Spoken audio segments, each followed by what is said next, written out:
జయంతి రోజును ప్రభుత్వం సెలవు దినంగా ప్రకటించి జయంతి ఉత్సవాలు ప్రభుత్వం నిర్వహించాలని బంజారా సంఘం సభ్యులు భీమ్లా నాయక్ సరిదాసులు డిమాండ్ చేశారు. నిజామాబాద్ జిల్లా దుబ్బతండ, వడ్డేపల్లి, బాపునగర్ గ్రామాల్లో సేవలాల్ మహారాజు 284వ జయంతి ఉత్సవాలు ఘనంగా నిర్వహించారు. వడ్డేపల్లి గ్రామంలో సేవలాల్ మహారాజు యొక్క చిత్రపటంతో గ్రామంలోని ప్రధాన వీధుల గుండా పెద్ద ఎత్తున ర్యాలీ నిర్వహించారు.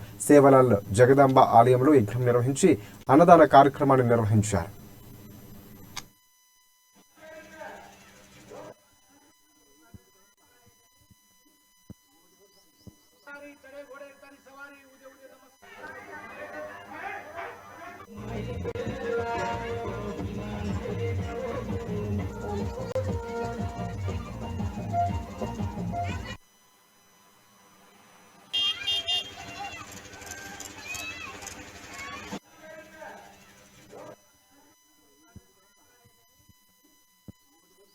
కేసీఆర్ సార్ మా సీఎం గారు, కేటీఆర్ సార్ మా మినిస్టర్ గారు, స్పీకర్ గారు మా పోచారం సార్, మీకందరికీ గత 16 సంవత్సరాల నుండి వినతి చేస్తా వస్తున్నాం. ఈ రోజు సేవాలాల్ మహారాజ్ జన్మదిన కాబట్టి మా పిల్లలు మా దగ్గర లేరు. కొందరికి ఎగ్జామ్ అని, కొందరికి ఏదో పని అని పిల్లలందరూ స్కూల్కి వెళ్ళిపోయారు. మాకు సెలవు దినంగా ప్రకటిస్తే ఈ జయంతిని చిన్న పెద్దలందరూ కలిసి మేము ఘనంగా నిర్వహిస్తామని మన ముఖ్యమంత్రి గారికి పేరు పేరున ధన్యవాదాలు చేస్తున్నాం.